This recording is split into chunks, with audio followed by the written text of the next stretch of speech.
అర్చకుల చిరకాల జీవితకాల కోరికను నెరవేర్చిన దేవాదాయ శాఖ మంత్రి సురేఖ చిత్రపటానికి రాష్ట్ర వ్యాప్తంగా అర్చకులు పాలాభిషేకం. అర్చక ఉద్యోగులకు గ్రాట్యుటీ 4 లక్షల నుంచి 8 లక్షల పెంపుపై హర్షం వ్యక్తం చేస్తున్న అర్చకులు. అర్చక ఉద్యోగ సంక్షేమ నిధి ఏర్పాటుతో అర్చకుల కుటుంబాలు బాగుపడతాయని దేవాదాయ శాఖ ఉద్యోగుల స్పష్టీకరణ తెలంగాణ రాష్ట్ర అర్చకుల సంక్షేమంలో మరో చారిత్రాత్మక అడుగని అర్చకులు అభిప్రాయపడ్డారు. రాష్ట్ర అర్చక అధ్యక్షులు దౌలతాబాద్ వాసుదేవ శర్మ ఈ మేరకు వ్యాఖ్యానించారు. పథకాలు ప్రకటించినటువంటి దేవాదాయ శాఖ మంత్రి శ్రీమతి కొండా సురేఖ గారికి, ముఖ్యమంత్రి రేవంత్ రెడ్డి గారికి ధూపదీప నైవేద్య అర్చక సంఘం పక్షాన ప్రత్యేక ధన్యవాదాలు తెలియజేస్తూ వారి చిత్రపటానికి క్షీరాభిషేక కార్యక్రమం ధూపదీప నైవేద్య అర్చక సంఘం తరఫున చేయడం జరుగుతుంది.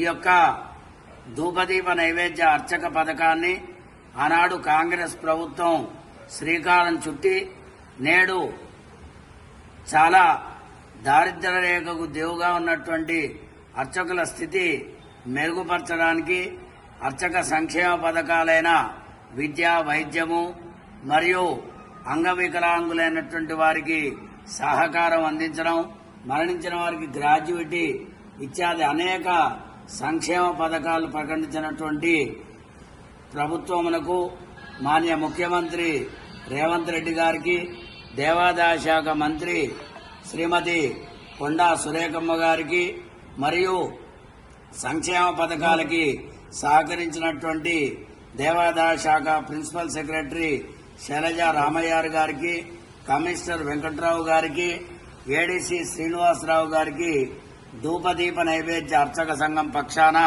ప్రత్యేక ధన్యవాదాలు తెలియజేస్తున్నాం. రాష్ట్ర అధ్యక్షులు దౌలతాబాద్ వాసుదేవ శర్మ. జై అర్చక, జై అర్చక, జై అర్చక, ధూపదీప నైవేద్య అర్చకుల ఐక్యత, ధూపదీప నైవేద్య అర్చకుల ఐక్యత.